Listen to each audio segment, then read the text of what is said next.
O știre recentă. Ministrul Energiei ne roagă să nu ne spălăm hainele seara, că nu e bine pentru sistemul energetic. Prieteni, s-a făcut ora 2 după amiază când intră în rețea și energia solară? Momentul să porniți mașina de spălat. Uite o altă știre recentă. Se pare că prosumatorii vor fi obligați de stat să își instaleze baterii. Adică tu, dacă ai panoul solar și produci energie în exces, nu o vei putea injecta în rețeaua electrică decât dacă ai baterii. Ce este cu legea asta? De unde vine problema? Și cum se leagă de mașinile de spălat? Te gândești să instalezi panoul solar și să devii prosumator? Iată lucrurile de bază pe care trebuie să le știi. Dragi prieteni, știți deja că mi-am instalat panouri solare la țară. Am început chiar să injectez energie în rețea. Se numește că sunt prosumator, adică dau din prea multul meu. Doar că nu este așa de simplu precum s-ar putea crede. Pentru a înțelege asta, să ne întoarcem puțin la legile fizicii. Energia se produce la hidrocentrală, să spunem, apoi rețelele de înaltă și joasă tensiune o aduc la consumator. Am pus aduc între ghilimele, pentru că energia nu circulă prin cabluri, cum s-ar putea crede, ci prin aer. Asta am învățat-o de la Richard Feynman. Nimic din legile fizicii nu împiedică însă energia să circule folosind aceleași rețele de electricitate și în sens invers. De la consumatorul care are panouri electrice, deci produce energie, se numește acum prosumator, la alți consumatori legați la aceeași rețea electrică. Nimic în afară de lucrurile practice. Faptul că dacă rețeaua electrică nu este construită de la început pentru așa ceva, becurile încep să se ardă pe la vecini și siguranțele să sară. De ce? Uite aici ce se întâmplă într-o schemă electrică super simplificată, în care avem curent continuu și consumatori, așezați unul după altul pe o linie de transmisie. În plus, considerăm tensiunea electrică de la generator U0 ca fiind constantă. Fără rezistențe pe linie de tensiune, toți consumatorii ar fi avut aceeași tensiune electrică. Priviți ce se întâmplă în realitate când avem pierderi pe linia de transmisie. Tensiunea electrică este din ce în ce mai mică atunci când ajungem la ultimul consumator de pe linie. U0 mai mare decât U1, mai mare decât U2, mai mare decât U3, mai mare decât U4. Practic, datorită căderilor de tensiune electrică pe diferitele porțiuni de transmisie, cădere care este proporțională cu curentul ce trece pe acolo, cu cât consumatorii absorb mai mult curent, cu atât scade mai mult tensiunea electrică de-a lungul rețelei. În practică, tensiunea generatorului U0, care rămâne constantă, se alege suficient de mare ca și ultimul utilizator U4 să aibă tensiune suficientă. Cu cât consumatorii folosesc mai mult curent, cu atât crește căderea de tensiune de pe porțiunile de transport ale rețelei și tensiunea electrică la utilizatori scade. În cazul de față avem U1' mai mic decât U1, adică tensiunea la consum ridicat este mai mică decât cea de la consum scăzut. În această schemă, vedeți ce se întâmplă când ultimul consumator de pe linie își pornește panourile solare. Aici am modelat panourile solare pe o sursă de curent continuu, pentru simplitate. Când panourile solare încep să dea curent, dimineața când apare soarele, aplicăm legile lui Kirchhoff și vedem cum curentul ce ajunge la consumator de la rețea scade puțin față de cât era înainte. Practic, gospodăria consumă mai puțin curent de la rețea, pentru că o parte din energia folosită este dată de panourile solare. Dacă lumina pe panouri crește, soarele urcă pe cer, atunci crește și curentul generat de panourile solare. La un moment dat, acesta va egala curentul consumat de propria gospodărie și se realizează un echilibru. Consumatorul nu mai extrage curent din rețea, pentru că își produce propria energie de la panouri. Acum este ca și cum consumatorul s-ar fi decuplat de la rețea. De aceea, consumul total de curent pe rețeaua electrică este mai mic. Mici vor fi și căderile de tensiune pe rețea datorită pierderilor rezistive. De aceea, tensiunile electrice pe rețea de la ceilalți consumatori, adică U1, U2, U3 și așa mai departe, vor fi acum mai mari. Suma tensiunilor pe linie este mereu aceeași dată de sursa U0. Aici vedeți ce se întâmplă când este foarte mult soare. Am păstrat același consum intern pentru exemplificare. Acum, curentul electric generat de panouri este foarte mare, depășindu-l pe cel extras în mod normal de la rețea. Prin urmare, sensul curentului electric care vine de la rețea se schimbă în modelul nostru de curent continuu.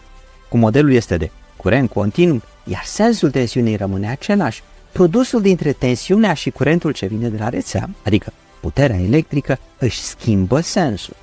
Asta înseamnă că întreaga gospodărie devine un generator de energie pentru rețea. Curentul injectat de panouri în rețea ajunge la consumatorii vecini, așa încât consumul total de la rețea se reduce și mai mult.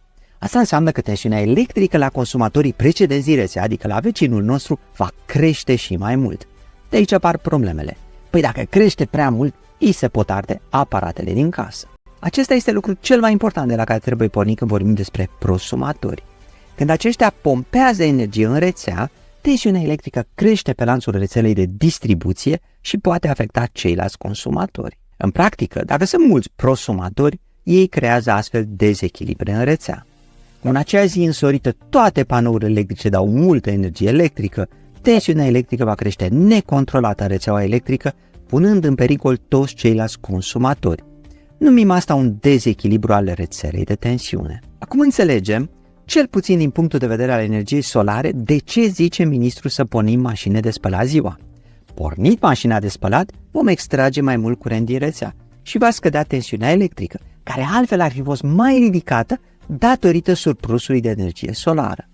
În final, sistemul energetic rămâne în siguranță. În esență, este o problemă de echilibrare a rețelei energetice. Seara avem o problemă la polul opus. Se consumă prea multă energie și tensiunea ajunge să scadă prea mult. Acum este bine să nu folosim mașinile de spălat, că altfel ar scădea și mai mult tensiunea electrică. Și uite așa înțelegem efortul de a echilibra rețeaua electrică. În esență, este o problemă mai veche a României, care a moștenit un sistem de distribuție al energiei care este, în principiu, unidirecțional, de la producătorii mari la consumatori. Ce să te faci cu prosumatorii care vor acum să pompeze și energie în rețea? În țările dezvoltate există mecanisme prin care echilibrul în rețeaua electrică se realizează mai ușor. Unele țări apelează la beneficii financiare, consum noaptea, când tensiunea este mai ridicată pentru că se consumă mai puțin, plătești mai puțin. Alte state apelează la soluții tehnice, cum sunt transformatoarele cu tensiune variabilă. Sigur ați văzut un transformator pe lângă rețele de înaltă tensiune. Rolul lui este de a converti tensiunea electrică înaltă a rețelei, alternativă, desigur, în tensiune electrică joasă, de aproximativ 230 de volți.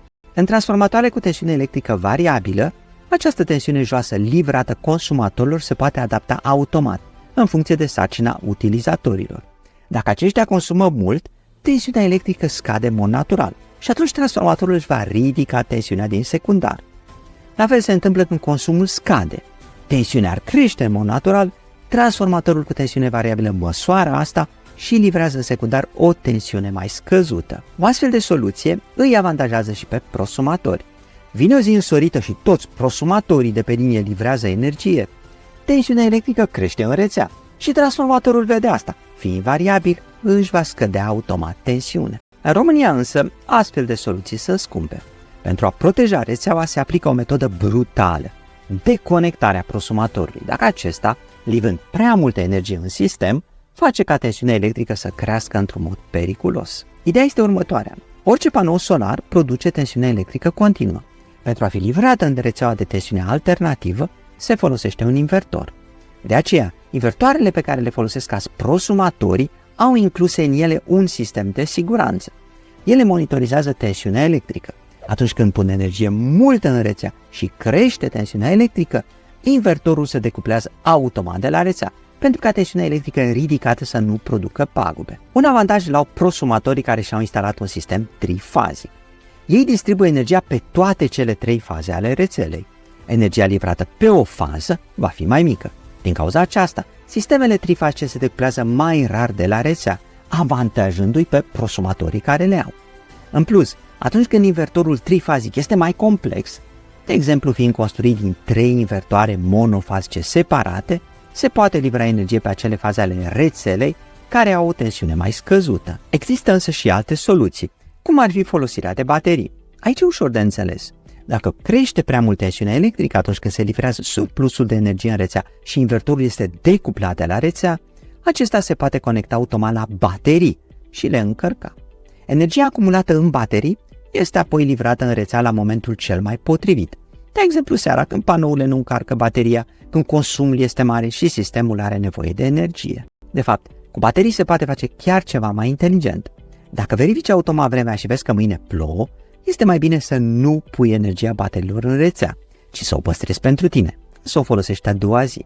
Un astfel de sistem inteligent este instalat, de exemplu, de firma Ecosolaris. La Ecosolaris se înțelege importanța optimizării sistemelor fotovoltaice pentru prosumatori și știm că acumulatorii sunt esențiali în acest proces. Utilizarea acumulatorilor în sistemele fotovoltaice aduce multiple avantaje, inclusiv maximizarea eficienței energetice și reducerea dependenței de rețeaua electrică. Prin stocarea surplusului de energie produsă în timpul zilei, acumulatorii permit utilizarea acesteia pe timp de noapte sau în zilele norate, asigurând continuitatea alimentării. În plus, această soluție contribuie la economisirea costurilor cu energia și la protecția mediului prin reducerea emisiilor de carbon. Investiția într-un sistem de acumulator reprezintă o alegere inteligentă pentru un viitor sustenabil și mai economic, consolidând autonomia energetică și eficiența întregului sistem fotovoltaic. Vizitează acum site-ul ecosolaris.ro pentru a afla mai multe informații, link în descriere. Bateriile sunt bune pentru prosumatori și pentru echilibrarea sistemului energetic. Așa putem înțelege de ce guvernul a venit cu o nouă lege care i-ar obliga pe prosumatori să instaleze baterii. Dar desigur, asta vine cu un cost adițional pentru prosumatori. Legea a fost discutată în grabă în ultima zi a sesiunii parlamentare. Nu a fost adoptată. A fost întoarsă de președinte cu câteva observații. Ea ar obliga pe toți prosumatorii care au panouri solare cu putere instalată de cel puțin 10,8 kW să își monteze baterii echivalente cu 30% sau 50% din puterea instalației. Media puterii instalate pentru un prosumator casnic este undeva între 5 și 10 kW, deci aceștia ar părea excluși. Pe de altă parte, există un articol adițional din lege ce poate fi interpretat că toți prosumatorii care au peste 3 kW putere instalată trebuie să-și pună și ei baterii. În acest caz, bateriile trebuie să aibă o putere de stocare de cel puțin 30% din puterea instalată. Ca să ne facem o idee, la o putere instalată de 6 kW ar însemna o capacitate de stocare a bateriilor de 2,5 kW. Costurile pentru aceste baterii încep de la 250 de euro pe kW, la care trebuie adăugat sistemul de control și chiar înlocuirea invertorului, atunci când este nevoie. Se pare că legea ar crea chiar o problemă pentru prosumatorii care și-au instalat panourile solare prin programul Casa Verde. Conform contractelor, aceștia nu au voie să umble la nimic în instalație timp de mai mulți ani. Dacă invertorul lor nu are capacitatea de a se conecta la baterii, ceea ce se întâmplă în multe cazuri, ei nu pot înlocui invertorul vechi cu unul nou. Ar încălca contractul. Ce pot face este să instaleze invertorul nou pe lângă cel vechi. Din câte am citit în draftul de lege, prosumatorii afectați ar trebui să-și instaleze baterii până în anul 2027. Altfel, nu vor mai avea dreptul de a pune energie în rețeaua națională. Rămâne întrebarea, ar fi această lege un lucru bun sau rău? Personal, cred că mesajul guvernului este că prosumatorii sunt cei care trebuie să contribuie financiar la echilibrarea rețelei, cel puțin pentru partea de care ei sunt responsabili. Problema este, desigur, cu dus întors. Dezechilibrul rețelei energetice este mult mai profund, trecând de problema prosumatorilor.